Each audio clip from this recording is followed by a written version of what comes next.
بسم اللہ الرحمن الرحیم۔ دوستو، پچھلی ویڈیو میں ہم نے میدان کربلا میں شہادت امام حسین علیہ السلام کے بعد پاک بیبیوں کی حالت زار کا ذکر کیا اور ان کے مصائب و الم کو یاد کیا۔ دوستو، آج کی ویڈیو میں ان مصائب و الم کو یاد کریں گے جو کہ اسیر یزید ہونے کے بعد دوران سفر کوفہ اور شام رسول اللہ صلی اللہ علیہ وآلہ وسلم کی شہزادیوں اور شہزادہ سجاد کو پیش آئے۔ کربلا کی وہ رات تھی کہ ساری رات بی بی زینب اپنے بھائی کی لاش کا پہرا دیتی رہیں، کبھی خیموں کی خبر لیتی اور کبھی بے قراری کے ساتھ اپنے پیارے بھائی کے لاشے کے پاس آ جاتی اور پھر باقی رات بھی اسی طرح گزر گئی۔ جب صبح ہوئی تو فوج یزید نے اہل بیت اطہار کو قید کر لیا، پابند سلاسل کر لیا، اور اب وہ وقت تھا کہ ایک بیمار جو کہ نقاہت کی وجہ سے کھڑا بھی نہیں ہو پا رہا تھا اور بخار کی شدت بھی بڑھ رہی تھی، اس شہزادہ سجاد کو بھی بیڑیاں پہنا دی گئیں۔ اسیران آل رسول اللہ صلی اللہ علیہ وآلہ وسلم جب شہداء کی لاشوں کے پاس سے گزرے تو ان کی رخصتی کا یہ منظر دیکھ کر زمین و آسمان لرز کر رہ گئے۔ سیدہ بی بی زینب نے مدینہ منورہ کی طرف رخ کر کے اس طرح فریاد کی کہ سننے والوں کے سینے چاک ہو گئے۔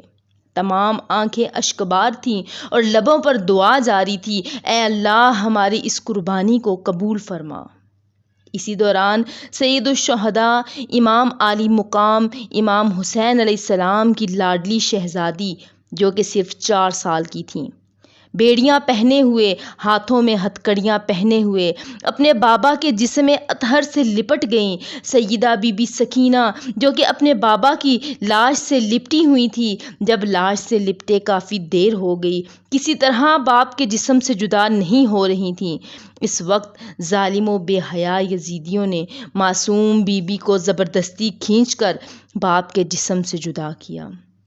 معصوم بی بی سکینہ بلک بلک کر رونے لگیں اور فریاد کرنے لگیں، مجھے میرے بابا سے جدا مت کرو، ہائے میرے بابا، ہائے میرے بابا۔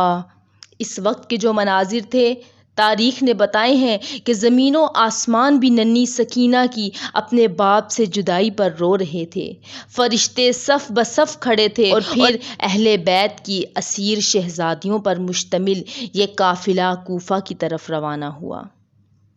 دوستو، 12 محرم الحرام کو جب یہ مختصر سا قافلہ کوفہ کے قریب پہنچا تو لعین عبداللہ بن زیاد بدبخت تمام شہداء کے سر مبارک اور نواسہ رسول بی بی زہرا کے پھول اور سردار نوجوان جنت کے سر اقدس کو نیزوں اور تلواروں کی نوک پر سوار کر لیا۔ دوستو، تاریخ گواہ ہے کہ اس وقت زمین و آسمان پر بسنے والی ہر مخلوق کی آنکھیں اشکبار تھیں اور نواسہ رسول اللہ صلی اللہ علیہ وآلہ وسلم اور آپ کی آل کے ساتھ اس ظلم و بربریت پر ہر دل خون کے آنسو رو رہا تھا۔ وہ حسین کہ جس کو رسول اللہ اپنے مبارک کندھوں پر سوار فرمایا کرتے تھے، آج اس حسین کے سر اقدس کو ان کے جسم مبارک سے الگ کر کے نیزے کی نوک پر سوار کیا گیا تھا۔ نواسہ رسول کی اس بے حرمتی پر جنت کی حوریں بھی ماتم کر رہی تھیں، شجر و حجر بھی حسین کی اس بے بسی و بے کسی پر فریاد کر رہے تھے۔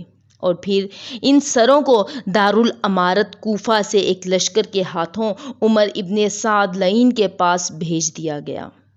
عمر ابن سعد نے لشکر کو ہدایت دی کہ سر مبارک آگے ہوں اور ان کے پیچھے اسیران اہل بیت ہوں، ان سب کو اس حال میں میرے دارالامارت لایا جائے تاکہ لوگ اس منظر کو دیکھیں۔ چنانچہ ایسا ہی کیا گیا۔ خولی بن یزید ملعون لعنتی امام عالی مقام کا سر مبارک نیزے پر چڑھا کر قافلے کے آگے آگے جا رہا تھا۔ راستے میں ایک شخص ملا جو کہ سورہ کہف کی تلاوت کر رہا تھا۔ اس نے جب یہ آیت مبارکہ پڑھی، ام حسبت ان اصحاب الکہف والرقیم کانوا من آیاتنا عجبا، کیا تمہیں معلوم ہوا کہ پہاڑ کے غار والے اور جنگل کے قریب والے ہماری نشانیوں میں ایک عجیب نشانی تھے؟ قربان جاؤں زہرا کے لال کے کہ امام حسین علیہ السلام کے سر اقدس سے آواز آئی، اے قرآن پڑھنے والے، مجھے قتل کرنا اور نیزے پر چڑھا کر پھرنا اصحاب کہف کے قصے سے بھی زیادہ عجیب ہے۔ منزل بے منزل اسیران اہل بیت کا قافلہ کوفہ کی جانب بڑھ رہا تھا۔ آگے چل کر خولی بن یزید نے اپنے قافلے کو چھوڑ کر اپنی سواری کو تیز کر لیا۔ وہ جلد از جلد سر امام حسین کو ابن زیاد کے دربار میں پیش کر کے انعام حاصل کرنا چاہتا تھا۔ دوستو، جب لوگوں نے امام عالی مقام کے سر مبارک اور اسیران اہل بیت کو دیکھا تو وہ دھاڑیں مار مار کر رونے لگے۔ پورے شہر میں کوہرام مچ گیا۔ ایک وہ وقت تھا کہ جب رسول اللہ صلی اللہ علیہ وآلہ وسلم کی یہ اولاد کوفہ میں شہزادوں کی حیثیت سے داخل ہوتے تھے اور آج اسیر ہو کر کوفہ میں داخل ہو رہے تھے۔ جب سیدات اور مطہرات کا یہ قافلہ شہر میں داخل ہوا تو بازاروں، دکانوں، درختوں اور مکانوں کی چھتوں پر لوگ آل رسول اللہ کا یہ منظر دیکھنے کے لیے جمع تھے۔ شہدائے کربلا کے سروں اور اہل بیت کی بے کسی دیکھ کر کچھ عورتوں کے دل میں ہمدردی پیدا ہوئی تو انہوں نے کھجوریں دینی شروع کر دیں۔ اتنے میں رسول اللہ کی نواسی جناب علی المرتضیٰ کی صاحبزادی فرمانے لگیں کہ اے اہل کوفہ، صدقہ ہم پر حرام ہے، اور کھجوریں واپس کر دیں۔ دوستو، اس وقت ظلم کا کیا عالم تھا کہ کوفہ کی گلیاں اور بازار ہیں اور سر اقدس امام حسین ہے، وہ حسین جو کہ نبی کے لاڈلے تھے، وہ حسین کہ جن کے بارے میں رسول اللہ صلی اللہ علیہ وآلہ وسلم فرماتے تھے کہ مجھے حسین سے جنت کی خوشبو آتی ہے اور حسین جنت کے نوجوانوں کا سردار ہے۔ ہائے وہ حسین کہ جس کی دلجوئی کے لیے ہرنی اپنا بچہ لے کر آ گئی تھی۔ ہائے وہ حسین کہ جو نبی کے دلارے تھے۔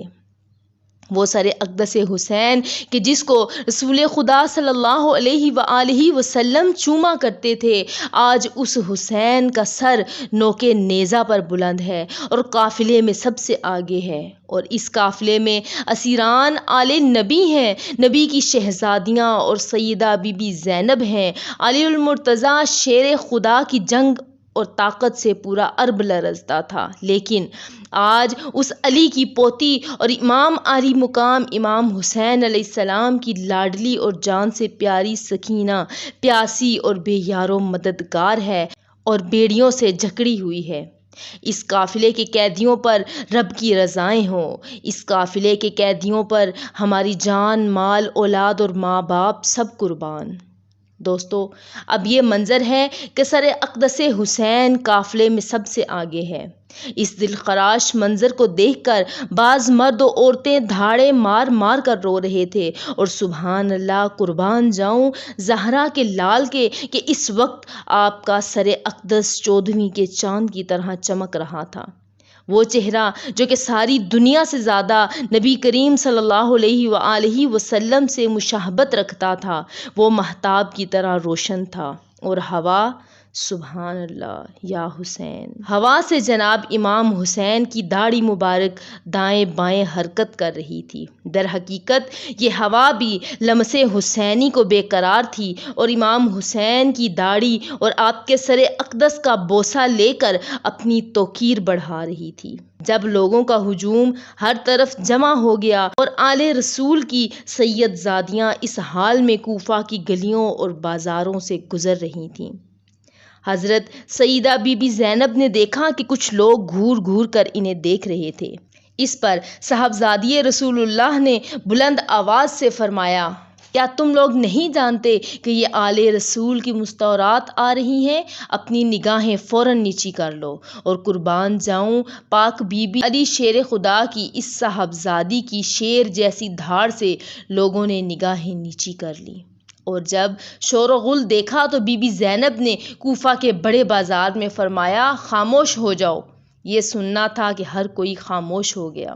دوستو، اس کے بعد پاک بی بی سیدہ زینب نے اونٹنی پر سوار ہو کر کوفہ کے بڑے بازار میں لوگوں سے خطاب فرمایا، شیر خدا کی اس شہزادی کا خطبہ شروع کرنا تھا، لگا کہ مولا کائنات باب العلم علی المرتضیٰ کا لب و لہجہ تازہ ہو گیا ہے۔ سیدہ کی فصاحت و بلاغت اور علوم قرآنی سے تو لوگ پہلے ہی واقف تھے، اور آج آپ کا لب و لہجہ واضح کر رہا تھا کہ مولا علی بول رہے ہیں۔ دوستو، بی بی زینب کا یہ خطبہ مختلف مورخین نے مختلف انداز میں بیان کیا ہے۔ یہ خطبہ اور آپ کی شجاعت، بلاغت اور فصاحت سن کر لوگ حیرت میں پڑ گئے، اور دشمنوں کو بھی اس کا اقرار کرنا پڑا۔ مسلم بن کثیر عرب کے مشہور فصحاء میں سے عمر رسیدہ بزرگ تھے۔ جب سیدہ پاک نے خطبہ ختم فرمایا تو دیکھا کہ وہ رو رہے ہیں اور ان کی داڑھی آنسوؤں سے تر ہے، ہاتھ آسمان کی طرف بلند تھے، اور وہ کہہ رہے تھے کہ میرے ماں باپ آپ پر قربان ہو جائیں، آپ کے بزرگ سب بزرگوں سے بہتر، آپ کے جوان سب جوانوں سے افضل، آپ کی عورتیں سب عورتوں سے افضل، آپ کی نسل سب نسلوں سے اعلیٰ، اور آپ کا فضل فضل عظیم ہے، اور نہ باطل سے دبتی ہے اور نہ باطل کے سامنے جھکتی ہے، اور نہ ہی حق بات میں جھجکتی ہے۔